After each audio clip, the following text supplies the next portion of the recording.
today's video, I am going to be talking about the 5 most common mistakes that I see when I review my subscribers' Redbubble shops and how you can fix them in order to get more traffic and more sales to your Redbubble shop.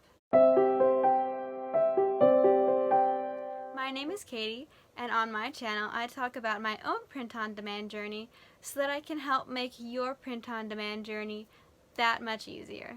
Alright, let's dive right on into the video, shall we? So if you have watched even one of my Redbubble shop review videos, then I'm pretty sure you can guess what this first one is going to be. The number one mistake that I see most people making with their Redbubble shops is that they do not have good titles. Okay, what I mean by this is, first, the titles are usually not capitalized, or maybe they have like the first word is capitalized but then the rest of them aren't, and then the last word is because Redbubble generates that one automatically, and when you do that it just looks really unprofessional, unpolished, and if your titles don't look polished, then customers will not trust in the design or the product as much as they would if it was polished. The titles also need to accurately describe their design. So sometimes I see titles that are either confusing if you don't get the pop reference at all, or if the design is a text-based design of a joke, then typing out the joke itself might not necessarily be the way to go, because that might confuse the person looking at the design. And also just making sure that you're describing the design, the words in the title actually talk about what your design is. That will cause a lot less confusion and will probably increase the likelihood that you'll get more sales. The second big mistake that I see a lot of, well, especially new Redbubble shop creators make, is when their design is not placed correctly on the product. So by this I mean, if you have your design, your artwork, and you place it on the product, but it does not fill the entire space, and it ends up being just this itty bitty little rectangle that's just in the middle of a product. Absolutely no one is going to buy your design if it does not fill up the entire space of the product.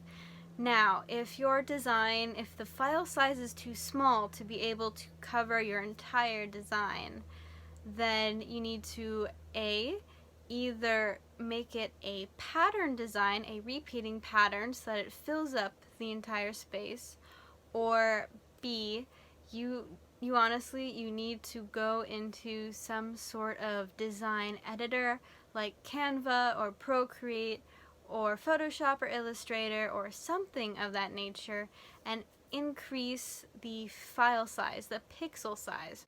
Now, I think the best practices way to do this is to create all of your designs at the maximum pixel count. I believe currently the largest file size that you can do for Redbubble is 7,000 something by 6,000 something. It's basically the pixel size for shower curtains and duvet covers and throw blankets and things like that. So it's best to just make your design as big as it possibly can so it will fit on those larger products, and then you can shrink it down as needed for all the other ones. Win-win.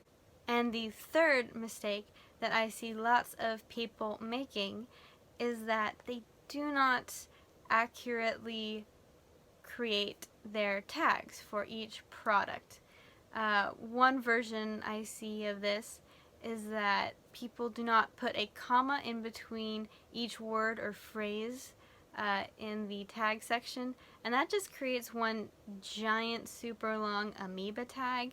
I'm pretty sure that is going to reduce the effectiveness of your tags because no one's going to search for a really long random string of words, so they're not going to be finding your design. The other thing is that it's good to aim for a sweet spot of around 15 to 20 Redbubble tags. Too many and it becomes irrelevant, too few and your customers are going to have a much harder time finding your design.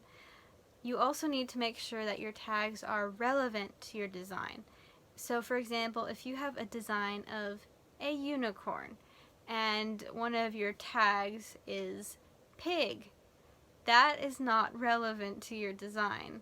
Shoppers who see your unicorn design when they are searching for pig designs is actually going to get kind of irritated because that design is so far removed from what they were looking for that it's actually really annoying to them. It's like if an ad popped up in the middle of whatever article you're reading. That's not a fun experience for the user, so it's not going to reflect well on your shop. And if you are having trouble coming up with that many Redbubble tags, then please check out the video that I made on a free Redbubble tag generator.